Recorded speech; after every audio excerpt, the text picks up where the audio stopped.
আসসালামু আলাইকুম, সবাই কেমন আছেন? আজকের হচ্ছে যে অন্যরকম একটা ভিডিও শুরু করতেছি। এটা হইতেছে যে ইলিশ মাছ, এটা হইতেছে যে পদ্মা নদীর ইলিশ।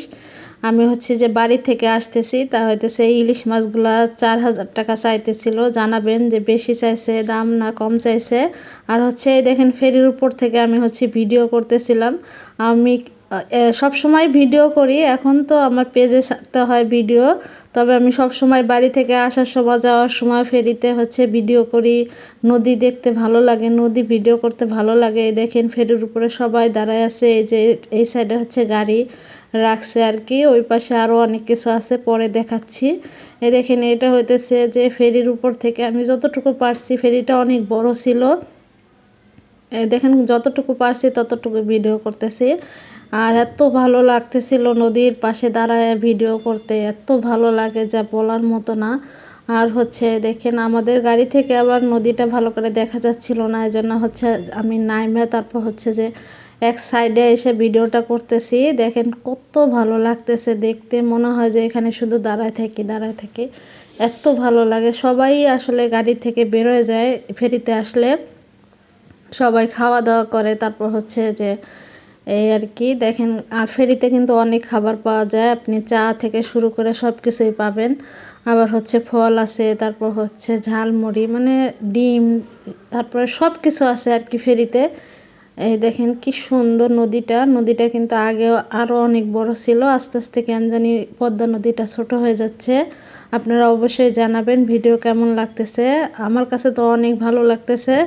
এই দেখেন এটা হইতেছে ফেরির উপরে আর কি, দেখেন এক সাইডে আবার মালবাহী ট্রাক রাখছে, তাও হইতেছে। এই দেখেন কি সুন্দর নদীটা, আপনাদের কাছে কেমন লাগতেছে অবশ্যই জানাবেন। এই দেখেন নদীটা হচ্ছে যে আগে দেখেন দুইটা লঞ্চ একসাথে যাইতেছে আর কি, একটা আসতেছে একটা যাইতেছে, কি সুন্দর দৃশ্য, অনেকটাই ভালো লাগতেছে। আমার কিন্তু নদী দেখতে অনেক ভালো লাগে, আপনাদের কার কাছে কেমন লাগে অবশ্যই জানাবেন নদী দেখতে।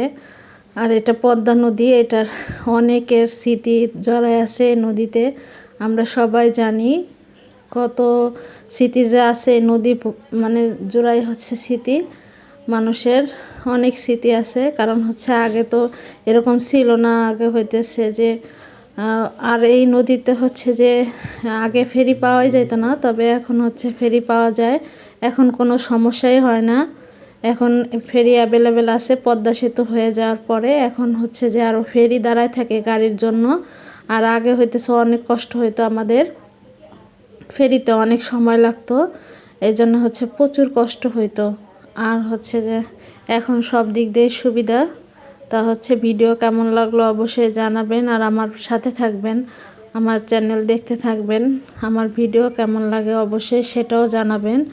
আপনাদের জন্য তো আমি অনেক কষ্ট করি ভিডিও ভালো করার জন্য। সবাই ভালো থাকবেন, আল্লাহ হাফেজ।